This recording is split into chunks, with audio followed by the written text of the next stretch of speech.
Hey guys, so not only am I allowed to talk about Trials of Osiris now, I'm also allowed to show off the new Crucible maps coming to the House of Wolves, and they are all pretty good. So what I'm going to do is talk about each map for about a minute or two, talk about the basic structure, any notable features, heavy ammo spawns, etc. And then over the course of a few hours, I'm going to be uploading the full gameplays of each map for those who are interested in seeing more. The gameplays will just be pure gameplay, so if you're looking to take a look at the maps without my jibba jabba, check out the channel during the rest of the day. We only get to play each map once, so my commentary isn't going to be as deep as I wanted it to be, but, I've got a pretty good gist of the maps. Let's start with our first map, Black Shield. Black Shield is on Phobos, which is the moon of Mars, but for all intents and purposes, it's a Cabal Mars-themed map. The map is basically in the shape of a big semicircle, and with a central path to B available from the center of the line connecting A and C.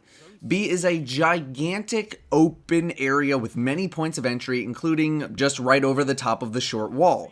There are also some hidden paths within the major outline of the map to get you wherever you need to go. Heavy ammo spawns down the ramp from B and inside the building in between A and C. What I like about this map is that it's one of the more symmetrical maps that we've seen lately. Pantheon was a good start, but save for a couple of small paths, this map is basically symmetrical. Capping B is not going to be an easy feat, and you should expect a lot of Nova Bombs and Fist of Havocs and Golden Guns coming over those top walls. The biggest piece of advice I have for this map is make sure that you really abuse that low B ramp and the outside circle by B. You're probably going to be seeing a lot of people bum rushing towards B in an attempt to just get back into the action, and chances are you'll be catching a lot of people just attempting to jump over the wall just to get back into the action. If you play around that area, you'll catch a lot of people coming from the outside. The ramps inside the building that kind of lead down into the B path are going to be subject to abuse via head glitching, but it's a good way to keep the enemy at bay while keeping yourself protected.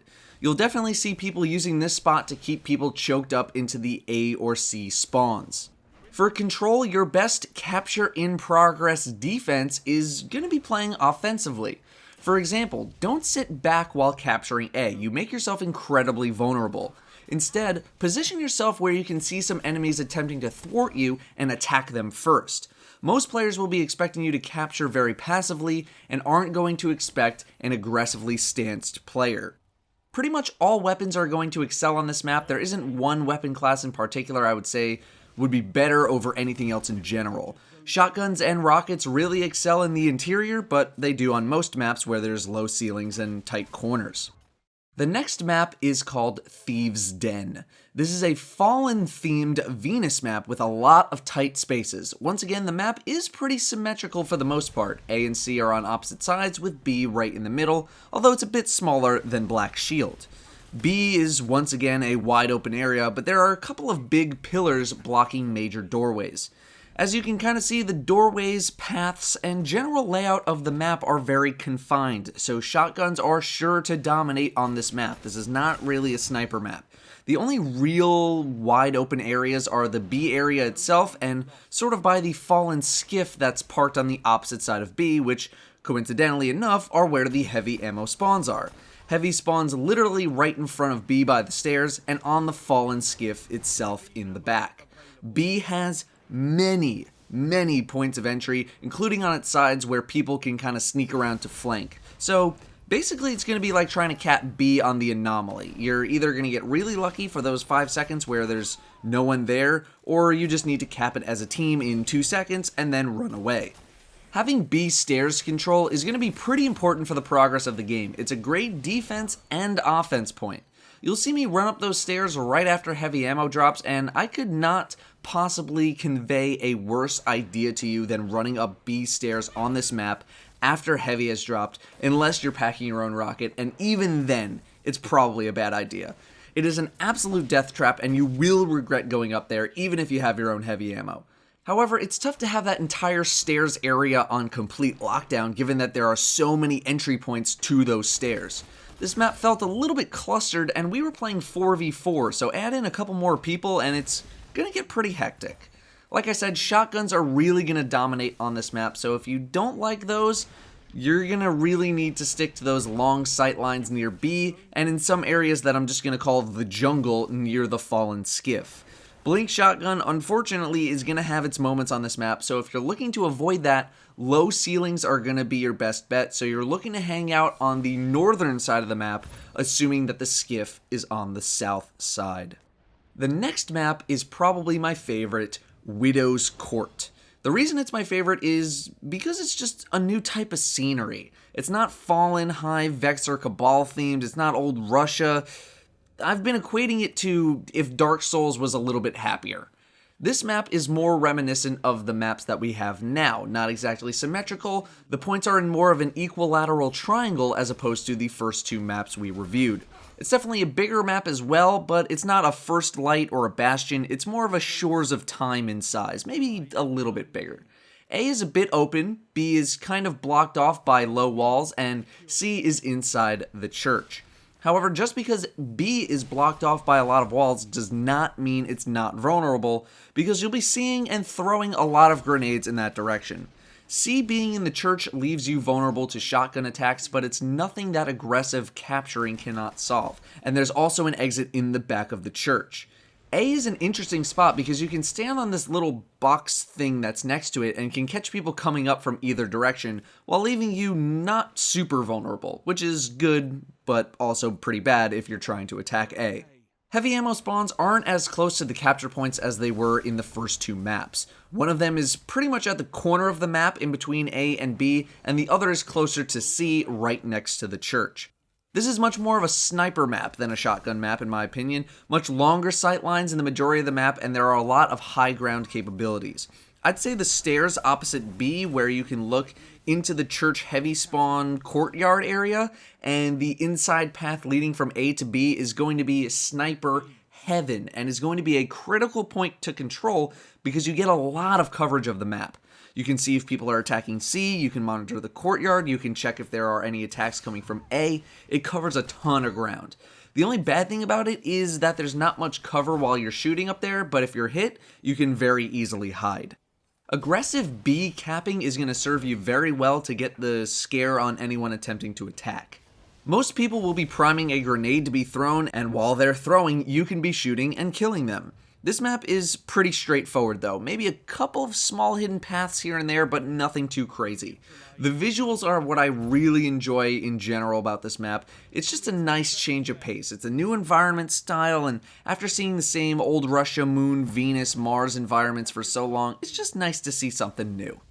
The last map that we have is the Timekeeper, which is a PlayStation exclusive map. More of a skirmish-sized map, it's pretty small. The most notable thing about this map is that the A and C capture points are about 40 meters away from each other. You can literally shoot at each other while capping each respective node. There are a ton of flanking opportunities on this map. This is very much an anomaly-style map in that it's pretty tight, it's pretty packed together. B is only a spiral staircase away from the other capture points. Heavy ammo spawns pretty much right next to A, and I would assume very close to C. I never actually picked up heavy ammo over by C, so I'm not 100% sure where it is, but I know it's pretty close by. B is also a nightmare to hang around simply because there are so many points of entry. It is very similar to the anomaly the more that I think about it. There's at least 3 different angles you can be attacked, there's walls surrounding it so it's a grenade magnet, the giant pillar blocks vision, yes, but it also blocks your vision. This is a capture point where you're basically going to want to grab it and then never go back to it, only to defend it. Sticking to the outer parts of the map is really going to benefit you here. There are just a ton of little paths everywhere, and it's really easy to get caught out of position on this map. I wouldn't say it's a super shotgun map, but Blink Shotgun is going to do really well here due to all the non-existent ceilings in most of the map and the pretty tight spaces. I guarantee you will die to Blink Shotgun at least once per game while trying to cap B. It's such an easy kill for those players. Sniping along the B sight lines is reasonable, but I see shotguns dominating this map. I'm not sure if this will be in the 6v6 rotation, but considering all the other 3v3 only maps are now in the 6v6 playlists, I'm sure this will find its place in that playlist as well, and this map is going to be nothing but crazy. The thing that I like most about the new maps, besides the fact that there's not going to be a 1 in 4 chance that you'll run into a Skyshock style map, is that aesthetically, everything feels pretty different, especially Widow's Court. Widow's Court is definitely my favorite of the new maps, just because it's an environment that we've never seen before. Perhaps it's a taste of the future. Otherwise, they've given us maps of environment scenarios we haven't had. Dark Below gave us a moon map that was more Hive-themed, and a Vex-themed Mars map. Here, we're getting a Fallen Venus map, European Dead Zone, and a map technically not in an area that we've been in before. I never had a problem with any of the Dark Below maps, and I don't really have a problem with any of these. At least at the moment I don't. Speaking of Dark Below maps, you'll be seeing them a little bit more in the House of Wolves. This is because all Dark Below PvP maps are becoming free for everyone and will be rotated into the normal Crucible playlists, which I think is awesome. I really like the Cauldron and I really like Pantheon, but I hated that I could basically never play them unless I went into the Dark Below only playlist. Now, that is a problem no longer. And, like I said earlier, I think a big reason people didn't partake in the Dark Below only playlist is because it had Skyshock in it, which isn't a bad map or anything, it's just that those big maps really haven't caught on in Destiny just yet. I'll likely find myself in the House of Wolves only playlist a little bit more often than I did in the Dark Below list. Those are the new maps coming for the House of Wolves. Remember that if you want to see extended gameplay, full gameplay without commentary of each map will be uploaded throughout the day, if not already uploaded. The videos may or may not appear in your subscription feed, but they can be found in the video section of my channel if they do not appear, and there's a link in the description just in case. Anyway, thank you all very much for watching, and I will see you next time.